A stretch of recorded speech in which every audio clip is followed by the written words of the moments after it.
I don't usually talk or discuss any sort of drama in the Valorant community because there genuinely is very little of it. And anytime there is drama, it's just like high school drama or child's play or some cringe shit. So I usually avoid it. But this one is actually extremely serious, and it's to do with the esports space, which is something I also don't usually talk about, but it's getting a little bit out of hand. So for a little bit of context, there was a professional match going on between Team Newt Newt and Complexity GX3.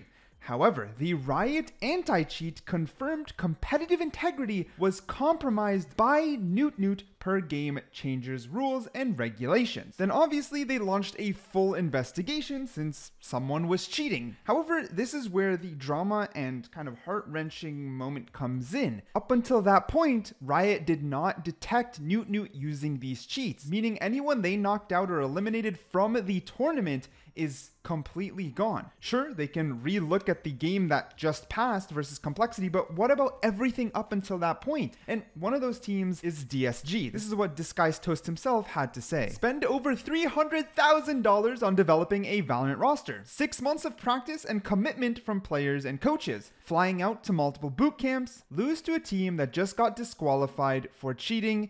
Ain't no way. And just the concept of this is crazy. But before I give you my opinion, let me finish this story. What happens next is Riot's verdict and their quote-unquote solution. On Thursday, October 5, a player on VCT Game Changers team Newt Newt was identified by Riot's anti-cheat as having compromised the competitive integrity of the tournament. This information was verified during Newt Newt's match against Complexity GX3, and Newt Newt was immediately issued a forfeit. This result brought into question the validity of Newt Newt's earlier match, including their victory against DSG, and if the bracket results should be adjusted. After evaluating multiple options, including replaying parts of the bracket or reinstating GSG in place of Newt Newt, neither solution felt appropriate, as it would require us to invalidate valid victories and or create additional unfair knock-on effects to multiple teams. Riot Games takes allegations seriously and will be pursuing the exploration of serious measures against parties that knowingly seek to undermine the competitive integrity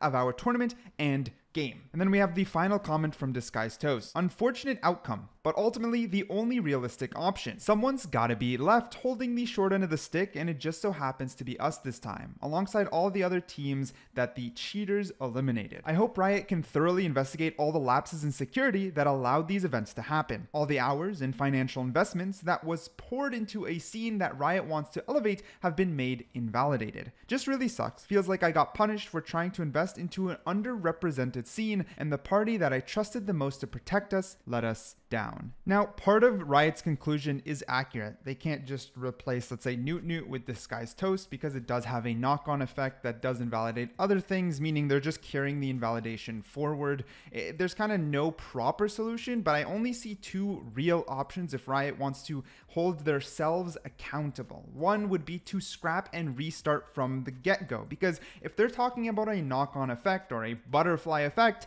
then it happened the minute Newt Newt was allowed into the tournament. The minute from the very first match, the way the brackets shift and the way everything gets affected was invalidated from the get-go, meaning the only realistic option would be to restart from the beginning and pretend Newt Newt was never supposed to be part of this and restructure everything around that. It costs a lot of money, it costs a lot of time, and it should all be on Riot's expense because they're a billion-dollar company. Even if they didn't budget enough for this particular tournament, that is the correct way to go about it. Full financial compensation across the board and a proper redo. If they are not going to do that, which of course they're not, because I don't think they're going to hold themselves that accountable, then at the bare minimum, they should at least compensate all the teams that got affected. For example, if Dittoz lost around $300,000 in pure expenses, that should be compensated plus the time lost. Something like $500,000 should be compensated back to him.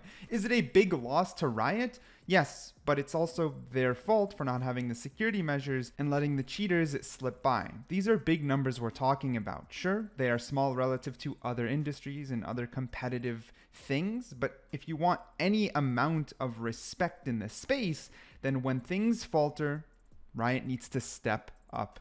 It can't be left to be all wishy-washy, and I think the choice they went with right now, without any further explanation, is a weak decision overall. all. Obviously, this is different from the normal videos I make, but when I read about it, I was just like, what the like, this shit's actually messed up. And I want to ask you guys, do you think Riot should do what I said, or maybe I'm missing something? And it's completely possible because I front loaded the first half of the video, or most of the video, with just pure facts, and then I gave you my opinion. My opinion could be the wrong one, but I just think it's still a messed up situation.